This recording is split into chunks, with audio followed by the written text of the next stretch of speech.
Hello everyone, let's begin with a book that is Knowledge World, a course book of general knowledge for class 5 by Seraphic Era Publications. Hello everyone, let's begin with a new chapter today, and the chapter is chapter number 20, Land and River Valley.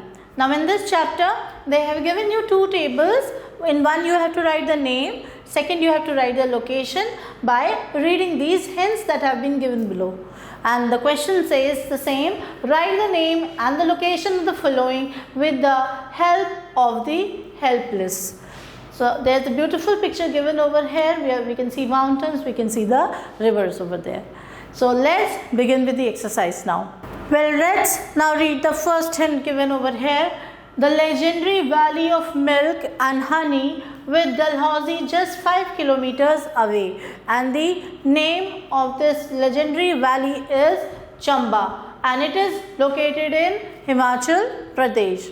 The next hint is India's premier skiing center 56 kilometers from Srinagar, and the name is Gulmarg or Gulmarg, and the location is Jammu and Kashmir.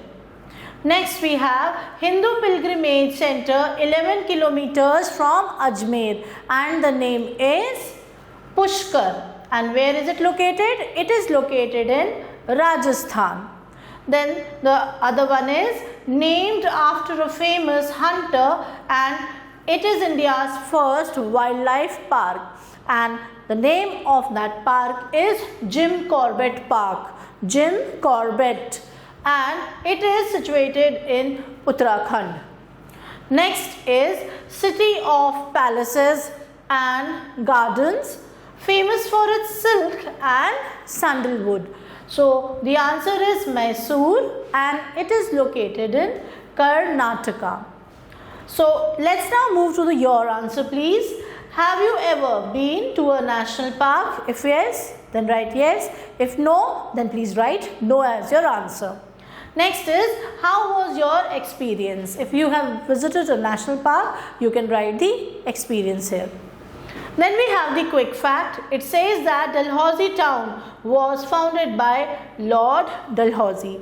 That means just similarly as Jim Corbett is the name of a famous hunter, similarly Dalhousie, the name of the place, was actually founded by another person who is known as Lord Dalhousie. So this was all about this page. Let's now move to the next page. Well, on the next page they have again given you certain pictures, and they have also given you the rivers which are associated with some of the projects of our country. You have to read them and then write the name of the respective river to which it is connected. Let's read the question. The question says that name the rivers related to the given projects with the help of the help desk. So let's begin with the exercise now. The first image we have of Nagarjuna Sagar project. It is located in Andhra Pradesh and Telangana. So this project is basically connecting two states, Andhra Pradesh and Telangana, and the river associated with this is Krishna river. Then next is Kakrapar project, Gujarat, and this is based on the river Tapi. So Tapi river is the answer for this project. Let's read the quick fact quickly. It says that India is trying to join all its rivers for irrigation and power projects. Let's now move to the other questions. Then the next image is of Tawa project, Madhya Pradesh, and this is related to the river Tawa. Next we have Sardar Sarovar Dam at Gujarat, and this is related to Narmada river. So these are all the respective rivers associated with their respective projects. This was all about the chapter. I hope you must have understood the chapter and gained a vast knowledge about rivers. Thank you everyone for watching the video. Stay tuned till the next video and take care and goodbye.